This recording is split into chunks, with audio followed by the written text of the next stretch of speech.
He always told me, I love you, I'm never gonna hit you, I promised you. He promised me so many times. And they brought a little boy in that had been sexually abused, and he was a toddler. He had bruises around his wrists, and he had bruises around his ankles. I had one staff member changing his diaper, and when she took it off, she could see bruises. I remember her going down on one knee, and I heard this ungodly scream. I'd call my husband, and I'm like, I don't know if I can do this.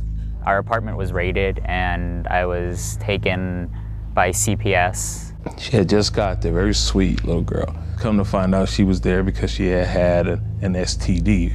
When you'd go over to the infant house and you just look at him, it broke your heart because you can't imagine what he went through. Alarmed by what he treated firsthand as a doctor at Maricopa Medical Center, pediatrician Kip Charlton led the charge to break the cycle of child abuse and neglect by forming Crisis Nursery. We need to make sure that those children are as healthy emotionally and physically as possible. And unfortunately, many children are not in circumstances where that can occur. And this Crisis Nursery operates as a safe haven where children can get that kind of love and care. We first opened our doors in 1977, serving 5 young children in a small cottage. Today, we're serving over 250 children and their families every day. 20,000 children have been served since Crisis Nursery opened their doors in 1977. The dedication of the Crisis Nursery staff is proof that no life is too small to fight for.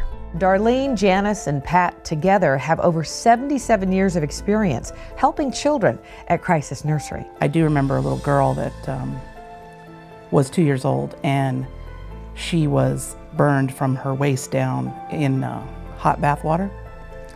And the burns were wrapped, and it was just too difficult for most of the staff. So, I, for whatever reason, was able to do it, but, go cry later, so. You've got to find some humor, other you're not going to make it through the night. It's just that way. And like I said, I can drive to work and cry all the way. By the time I get here, I wipe my face and go to work. You see the initial negative, but then you see so much positive after that. We really see on a daily basis how the kids' lives change. The Valley's longest-serving children's shelter has provided a safe haven for 482 children just this year alone. I was taken to the Crisis Nursery that night. Isaac came to us about 7 or 8 years old. Both parents had been incarcerated on drug offenses, and he was brought in the door by Child Protective Services in the middle of the night. He'd seen both of his parents arrested and was obviously traumatized and anxious. The 3 or 4 months I spent at the Crisis Nursery, I couldn't have asked for better care. They provided me with everything I needed. Providing 24/7 loving care, 3 square meals a day, a nice place to sleep, and a nice place to play. We built in an educational component, and we also added a more comprehensive medical component. A young man, about 19 years old, came to the shelter at Christmas time and basically said, we'd really like to give back. And it turned out this was Isaac. After that visit to the shelter, began volunteering with our kids. When I go to the Crisis Nursery and I help out those kids, I see a little bit of me. I see the kids who are scared, the kids who are angry, and then I see some of the kids who truly are happy there that they have somebody to care for them and provide them with the affection and love that they need. Isaac is now a college student. He is hoping to become a pediatrician. If it wasn't for the Crisis Nursery, I most likely wouldn't be where I'm at today. Volunteers like Isaac are living proof that Crisis Nursery's child-centered and family-focused programs, such as the Children's Shelter and FACES, changes lives. He would hit me in the face. He never had a reason to hit me. He would just do it because he felt like it. I started screaming and he wouldn't let me go. He pulled me by my hair. He wouldn't let me go. Elizabeth is like many women where you don't see the wounds, but they're there. She and I went together to the courts and got a restraining order. And I was really proud of her, and she stood up in front of the judge and told her story and said that she didn't ever want to go back to that and she wanted her sons and her to be safe. She was the only person she was actually there that she could hear me, Joanna, because I couldn't tell my mom, because if I told her, Adrian's dad hit me and did all these kinds of things to me, she would be really upset. And I have worked with her for over 2 years now. When she started in our program, I was a teacher, and her son Adrian was 1, and he was in my class. FACES, which stands for Families and Children Experiencing Success, offers full day, full year early childhood education and a really strong family support component for families. This year has been an exciting one at FACES. We were able to open a preschool classroom last year, and we have 2 more in the works. It's the first time we've had preschoolers on campus for the last 4 years, and boy does it make a difference. We were also thrilled to learn that we had been awarded a 5-star rating, highest possible, by Quality First, First Things First. Only 1 of 10 centers statewide to earn that recognition. It's a great tribute and testimony to the staff, the volunteers, the children, and families of FACES. Adrian's in his district. The one that's in FACES is Jaden. He's doing home base. I just want to be me and my babies. I just want to be together. I want to finish school. I want to, finish a career, get him out of this, give him a home, give him, good life. FACES currently serves 144 children, like Jaden, with child development services for toddlers, and work to promote healthy development by involving their families. I have some families that go to the center and take their kids to the school, and I have some families that I just go to the home and do home visits and work with them at their house. We did the interview, and then finally when they said, she's in, I said, thank God. During a home visit, I would typically bring activities to do with Jasmine based on where she is developmentally, what me and Mom are wanting her to learn. They teach them to be a little bit more self-sufficient. She serves herself, she picks up after herself. They teach them how to brush their teeth.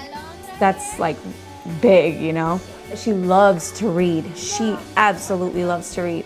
She's gonna be so ready for kindergarten after this program, and I'm just so thankful. I met my husband, Darren, at Crisis Nursery in about 2000, and I said, what do you think about us being foster parents? And Darren was like, oh my God, I was thinking the exact same thing. Jesse and Darren's love of children was put on the line when they decided to foster not 1, but 3 boys, rather than break up the brothers.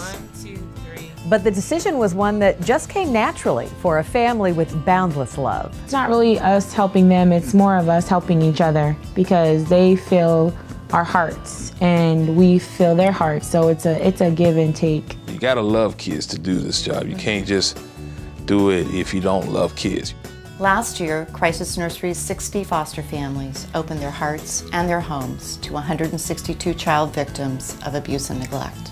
We had cared for children in our shelter for 30 years. It seemed like a natural progression to use the skills and the experience that we gathered through that to really convey that to families in the community that wanted and were willing to take in foster children. Our foster kids are our family.